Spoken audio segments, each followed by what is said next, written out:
Others come out prayers. The prayer band or the prayer team will pray for prayer separately from what we do. And if you have a prayer request and it's not in the box, it will not be prayed for. It must come into the box. Let those that are appointed intercede on your behalf. Then next Sabbath, if we are there, it is called Sabbath celebration. We did not organize anything. We are trying to organize now. We are saying next Sabbath, every family must prepare a meal. Bring your meal and bring it to church. And after the service, we are not going home. We are just dispersing and eating our food. When the elders were discussing this, they said that every member must not eat the food with which he came. But when you bring your meals, you establish a committee, maybe of the Sabbath school, that will receive all the meals and distribute to all that will be there. We are supposed to share. And after we have done that, then there will be a celebration. In fact, celebration would have already started. And finally, in the evening, we will have our last service of the 10 days. Then we go home celebrating that Jesus and God answered our prayer. Are we together in this? And all those that are coming for these meetings, we have programs. People that are leading are also included. But I can honestly tell you, we missed you. Yesterday, youth choir are supposed to sing. You were not here. The second day, church choir are supposed to sing. You were not here. Today, I think on the list are the exalted vocals. We hope you will be there. Amen, church? Hallelujah. Today's service, though, is my battery will go flat. You just put it. I think it is fresh once again. Hallelujah. But unfortunately, it is not very clear. This also means we have to be quick in finishing our church. We will need screens on the walls to show. Not this screen that says, you know what our plans have been. And there would be a screen over there. There would be another screen somewhere there. One of the screens is showing what I'm presenting. The other screen is showing me and my interpretation. And that is what we need for Katima Central. We cannot be like this. Oh, come on. Our sermon title this morning says, finish what you started. This also includes what we started even with this building. Our main text will be from Philippians chapter 1 verse 6. Let's read it together. was already on the wall, being confident of this very thing, that he which has begun a good work in you will perform it until the day of Jesus Christ. What does it say in Colossians? Philippians chapter 1, verse 6.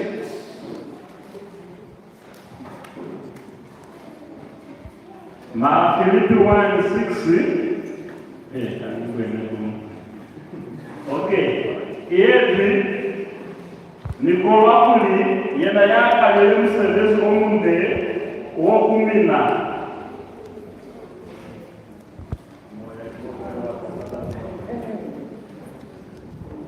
Ukawupeleleza ibe opete hile maliza za Yesu Kristo. May God bless the reading of His word. According to Paul, as he was writing this, in fact he meant the work that Jesus has started.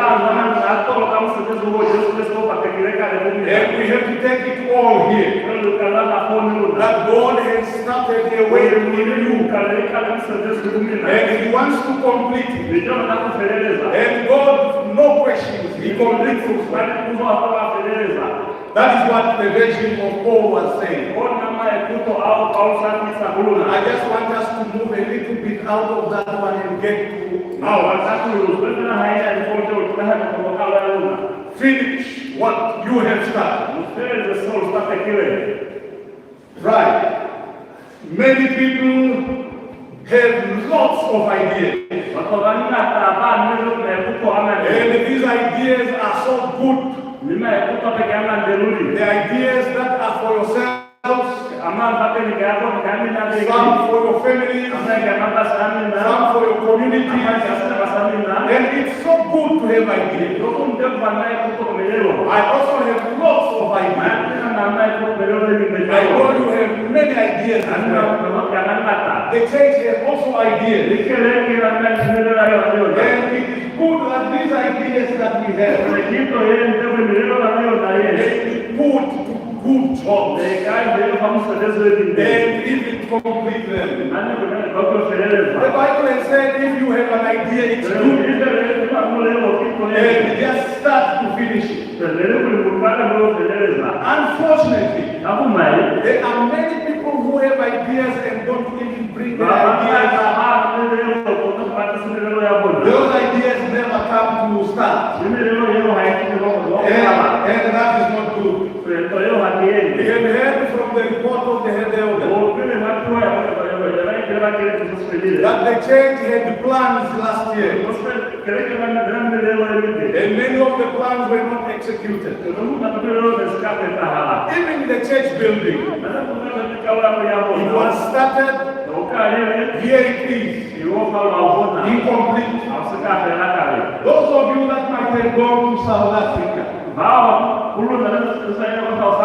especially in Cape Town, you might have seen a bridge like this. There are some of you who are not looking at my slide. Look up here. In South Africa, Cape Town, there is a bridge called the bridge is called Foreshore Freeway Bridge. That bridge was constructed, or they started constructing it or building it in 1977. Even if you go to South Africa, Cape Town today, it is still like that. Incomplete. You come to Katima Central today, the church is still here. Incomplete. You go to my village, I started building my small house. Incomplete. No. Incomplete. What's the problem? With South Africa, they came up with many stories. And at least we are looking at 3 official reports. But I think the first 2 are not official. The first one, they said a shopkeeper refused to sell his shop, which stood where the flyover would pass, and thus the construction stopped. Ya pili tombe la kuli, mungasi mtolo hanaki mekisamo ya hoa hai, ili ufode kulikande kutanua foto kita hali naona. Nkela does not agree. I also don't agree. But that's what they said. There was another second excuse. They said the construction and engineering team had made a calculation error. The two sides did not line up.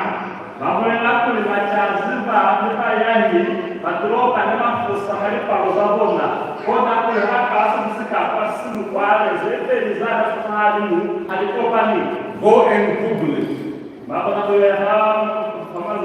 You realize that as this became a problem,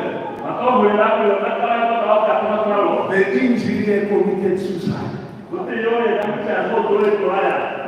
The bridge could not line up. Until now it is incomplete. Our topic says, complete what you started. Hey, I hope my young men at the back, the contractor, no committing suicide. But the church is still incomplete. Let's complete it before we are done. Then there was the last official report. They said that funds ran out. Sorry, my mistake. And the bridges were no longer a priority. You think this is true? How can bridges be no longer a priority? However, it is still there. The new government tried to resuscitate and complete it. They did something in 2008. And in 2012, they gave it to the University of Cape Town to see what they can do to finish it.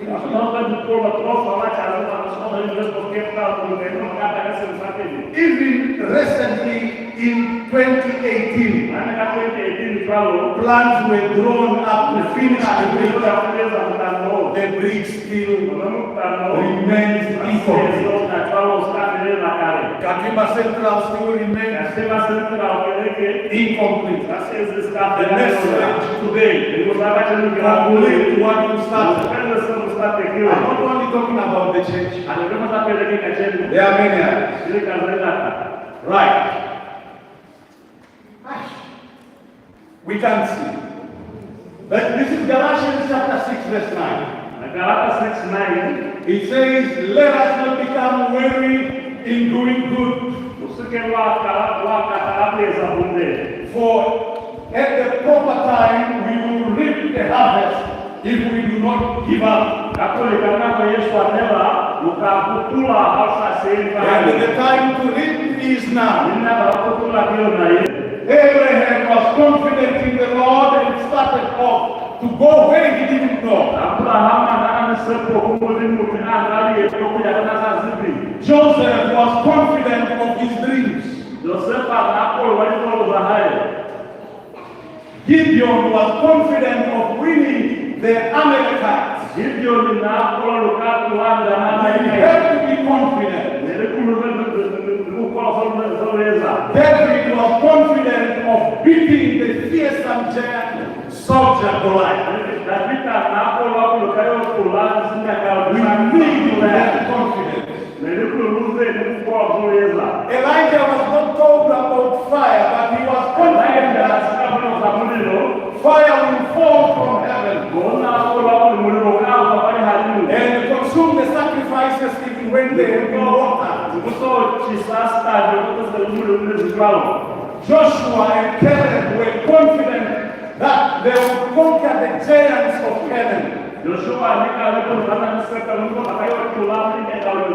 when many other spies had said they look like we seem to be grasshoppers in their eyes.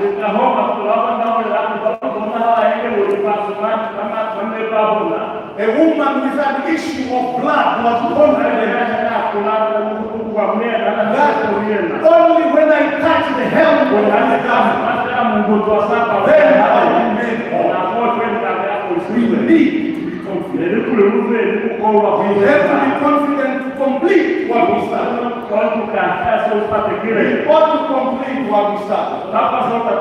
1 Corinthians chapter 3, verse 6 and 8. Sometimes when what should this be? There are tasks or projects that have been started by us. And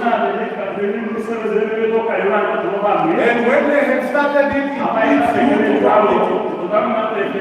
You ought to complete what others have started as well. This is what God is also calling us to do. That is why in Galatians that we are reading now, chapter 6, verse 6 says, I have planted, Apollos water, but God gave the increase. So then neither he who plants in anything is anything, nor he who waters, but God who gives the increase. Verse 8. Now he who plants and he who waters are one, and each one will receive his reward according to his own labor. And this is what we want to do. There will be others here who will say, but God needs resolve people who are willing to finish what has been started. And those that will also step in to help those that have started, so that the work will be complete. As we proceed further, I want to get another illustration, which I want to think it's the last one. When we are here in the evenings, it's very clear. It's maybe daytime, that's why we can't see. The second illustration is from 1 Corinthians chapter 9, verse 24 to 27. Yes. Are we there? 24 says, do you not know that in a race all runners run, but only one gets the prize? Run in such a way as to get the prize. Everyone who competes in the games goes into strict training.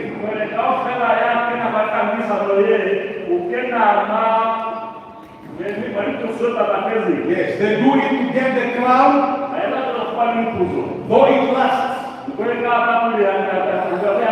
But we do it to get the crown that will last forever. Verse 26. Therefore, I do not run like someone running endlessly. I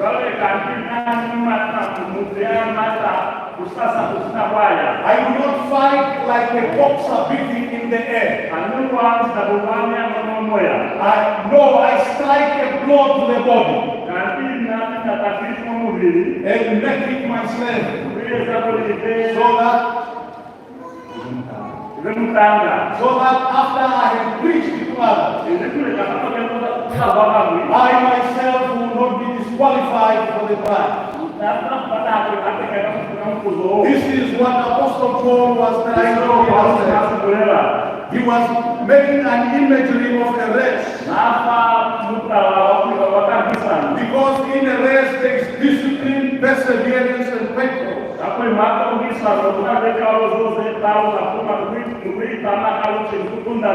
So that the attainment of a goal is certain. If we would see those that are running the race, even their bodies would tell you. They have endured in their preparation. At this time, let me explain only two types of. Is it running races or whatever? And especially that all of us were in school, we know what this is. And even when we did not do athletics at school, we see it on TV. There is a short distance running. And it's called a sprint race. Now, if you are involved in that running, it is just you and you alone. And it's about you.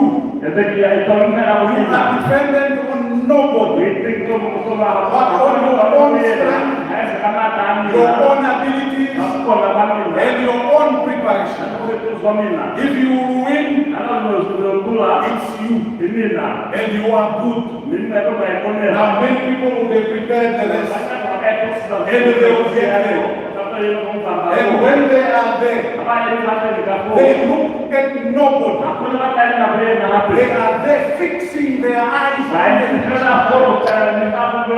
They want to see where they are finishing. And when they see the gun, when the gun sounds,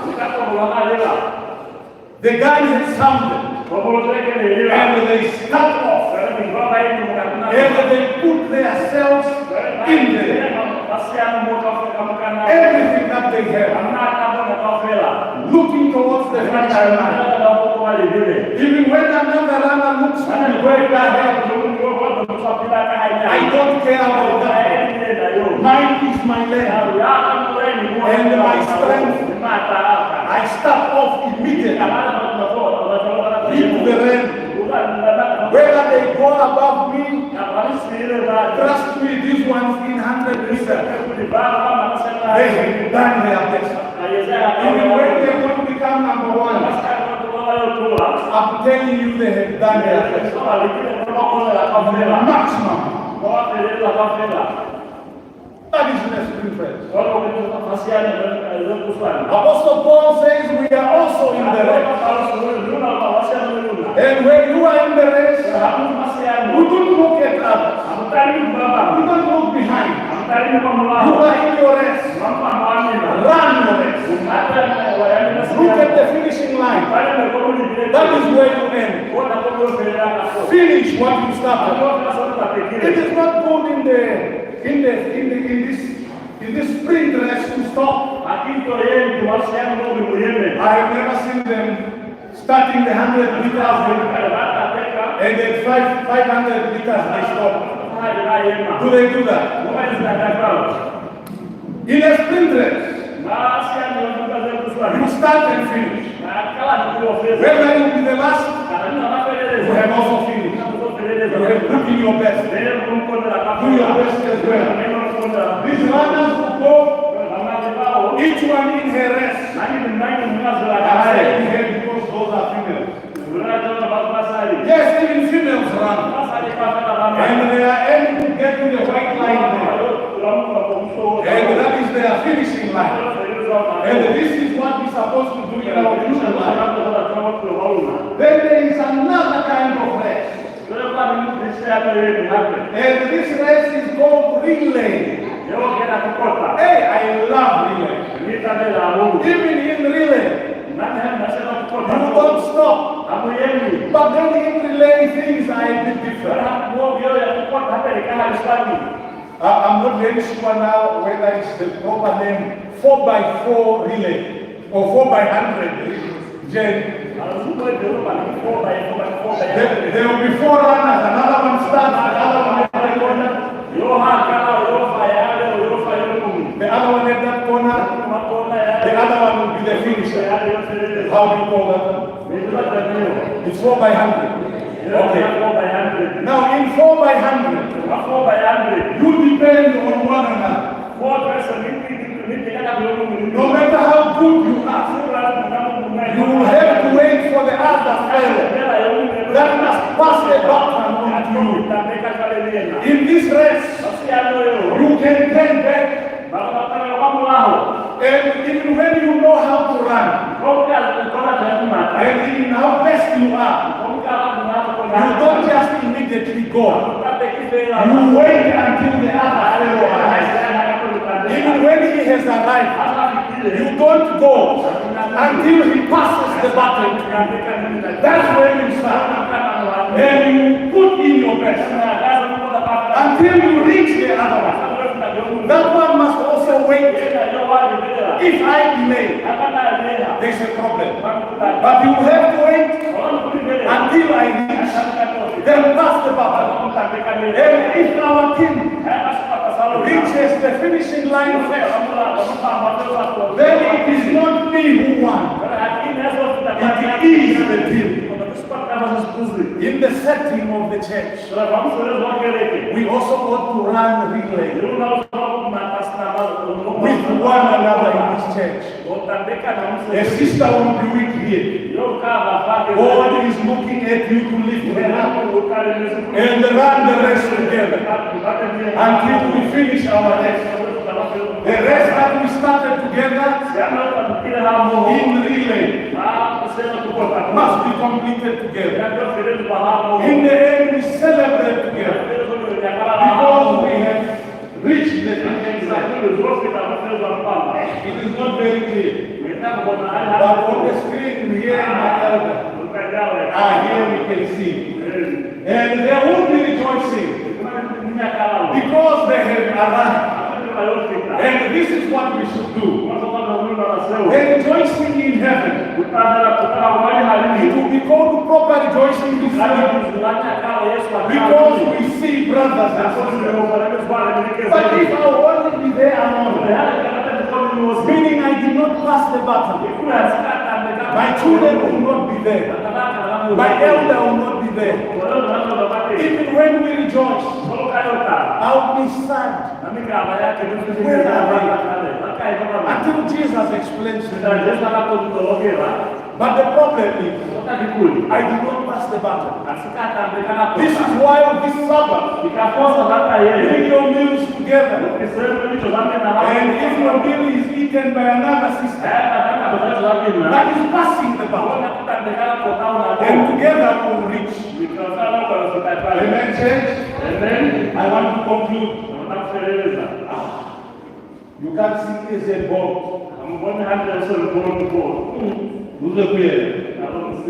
If you go to Genesis chapter 19, you know the story of Lot and his wife. The angels have come into their home.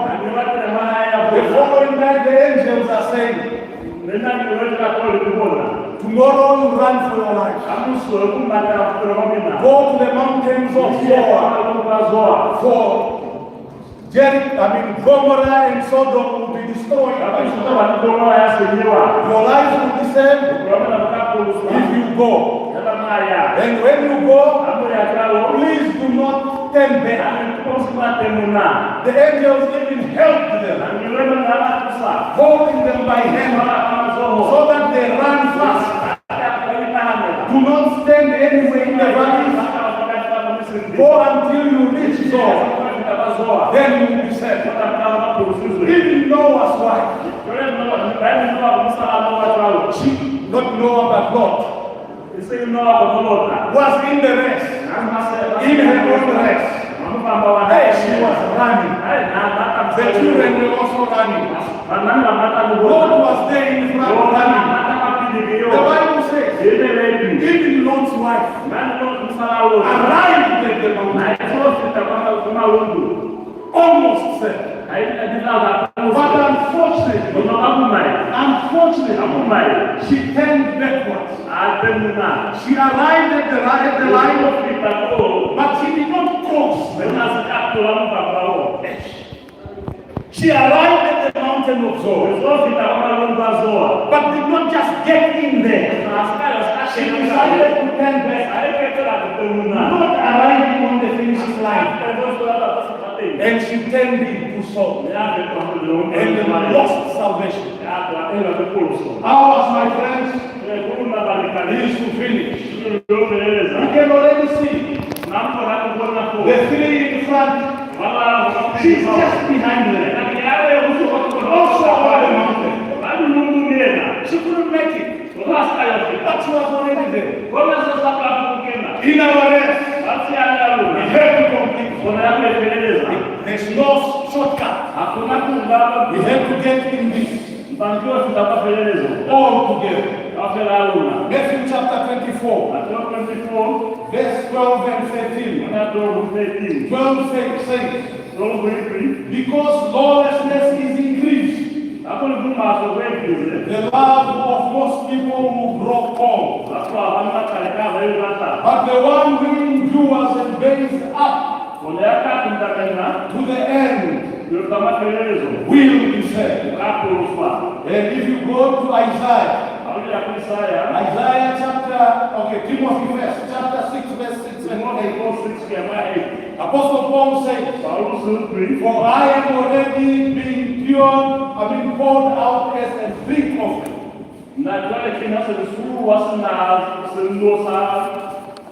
Paul was talking about the time when he was about to die. He says there that at the time of my departure is at hand. In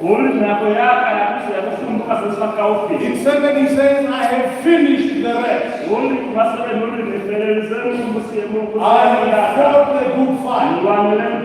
I have kept the faith. In verse 8, finally there is laid up for me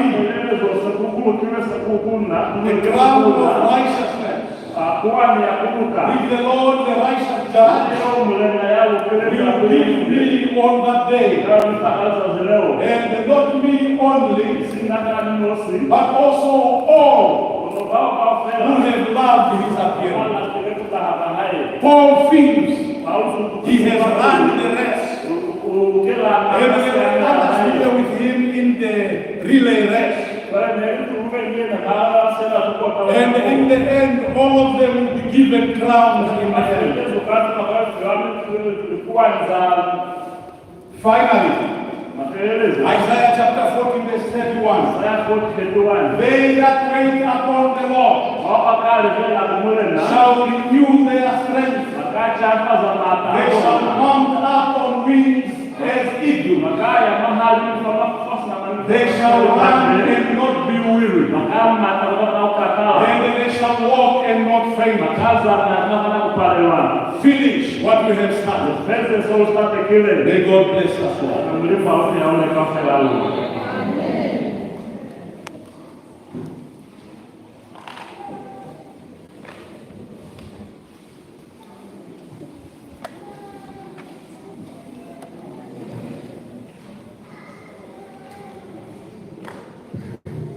What do we say, church? Amen. Shall we all stand in hymn?